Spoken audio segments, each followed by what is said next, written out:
শান্তি এফা হয়ে গেছে অশান্তি এফা হইয়া। এখন হ্যাঁ তোমাকে কিছু করার নাই আছে, কিছু করার নাই। ওইটা লইয়া কোনো চিন্তা করন যাইবে না। ওই দিন শেষে মায়ের দোয়া লইয়াই বইতে হইবে। ভালো করিয়া মনে করেন তাহাজ্জুদের নামাজ টামাজ পড়িয়া ফজরের নামাজটা পড়বেন। হ্যাঁ এবার মনে করেন আল্লাহর নাম লইয়া মোনাজাতটা দিয়ে এবার খেলা দেখতে বইয়ে যাবে।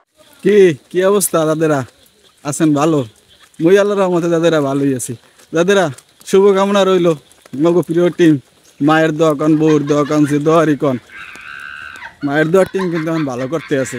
যাই কন মোরা 17 বছরে যা না পারছি হইয়া কিন্তু করিয়া দেয়া হয়েছে। মোরা 17 বছরে সুপার এইটে উঠতে পারি নাই। 17 বছর পর মনে করেন এই শান্তি আপাই সুপার এইটে উঠছে ক্যাপ্টেন্সি করিয়া। কিন্তু এখানে মোটেও শান্তি আপার অবদান নাই। সব অবদানই হয়েছে আমাকে ওই বুড়া বাইরা রইলে যে ওই তানজিদ সাকিব, ছোট সাকিবের, জুনিয়র সাকিবের। যাই হোক হৃদয়ের এখানে ভালো অবদান আছে দাদেরা। অবশেষে মোরা সুপার এইটে উঠছি। সুপার এইটের খেলা দাদেরা কালকে।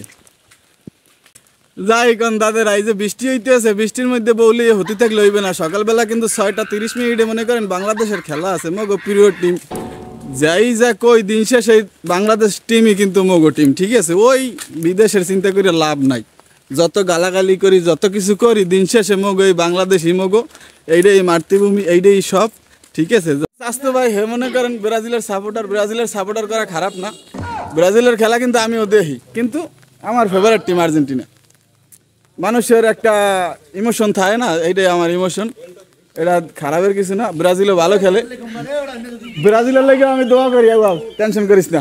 যাই হোক দাদারা শুভকামনা রইল মগো প্রিয় টিম বাংলাদেশের লেগে, শুভকামনা রইল আর্জেন্টিনার লেগে। দাদারা বৃষ্টির লেগে মনে করেন সন্ধ্যা হওয়ার আগেই অন্ধকার হয়ে গেছে, এর লিগে ভিডিওটা ভালো করে ক্লিয়ার হইতেছে না।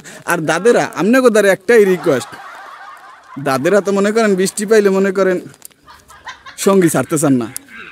সঙ্গী পাইলে তো মনে করেন খাতা গাই দিয়ে হতে যাইবেন, বোঝেন নাই? খাতা গাই দিয়া এই বৃষ্টির মধ্যে কেউ ঘুমাইয়েন না। খাতা গাই দিয়ে ঘুমাইলে কিন্তু হইবে না। সকাল 6:30 খেলা আছে, তাদের খেলা দেখতে হইবে। এক খেলা আছে মগো আর্জেন্টিনার, আর এক খেলা আছে মগো বাংলাদেশ। হৃদয়ের স্পন্দন। যতই গালাগালি করেন আর ফালাফালি করেন, ওই দিন শেষে বাংলাদেশের খেলাই আপনার দেখতে হইবে, বাংলাদেশের সাপোর্টই করতে হইবে। কারণ হ্যাঁ আপনার যদি নসিবে থাকে ওই বাংলাদেশই আপনারা কিছু করিয়ে দেবে, ঠিক আছে? যত গালাগালি ফালাফালি করেন ওই 17 বছর পর কিন্তু ওই শান্তি এফাই কিন্তু সুপার এইটে উড়াইছে, ঠিক আছে? হয়তো বা বেড়ায় ফর্মে নাই, শান্তি এফা হয়ে গেছে অশান্তি এফা হইয়া। এখন হ্যাঁ তোমাকে কিছু করার নাই আছে, কিছু করার নাই। ওইটা লইয়া কোনো চিন্তা করন যাইবে না। ওই দিন শেষে মায়ের দোয়া লইয়াই বইতে হইবে। ভালো করিয়া মনে করেন তাহাজ্জুদের নামাজ টামাজ পড়িয়া ফজরের নামাজটা পড়বেন। হ্যাঁ এবার মনে করেন আল্লাহর নাম লইয়া মোনাজাতটা দিয়ে এবার খেলা দেখতে বইয়ে যাবেন। যদি মনে করেন অস্ট্রেলিয়ার হারাইতেরি তাইলে তোমাকে লাগুর আর কেউ পাইবে না। কারণ অস্ট্রেলিয়ার হারাইতেলে মোরা ইন্ডিয়ারও হারাইতাম, এরপর তো আফগানিস্তান ও আমরা ভরি দিম, সমস্যা নাই। এটা লইয়া কোনো টেনশন করা যাইবে না। কিন্তু দাদে একদিকে আর্জেন্টিনার খেলাটা চালাই রাখবেন, কিন্তু ওইটা দেখতে হইবে। মোরা বিশ্ব চ্যাম্পিয়ন না পাগল, ওই না দেখলে কি হইবে? মোগল লাগে তো কেউ এখন চিনিই আসে না, কারণ সব জায়গায় মোরা এখন সুপারহিট। মোগো ধারে কাছে কেউ আছে? ধারে কাছেও কেউ নাই। মোর স্বাস্থ্য ভাই আছে ওইখানে, মোর দিকে খুব এইভাবে চাকাই রয়েছে। কারণ ব্রাজিলের সাপোর্টার, মুই ব্রাজিলের খেলা কিন্তু তাদের দেখি, কারণ একটা খেলা মিস দেই না।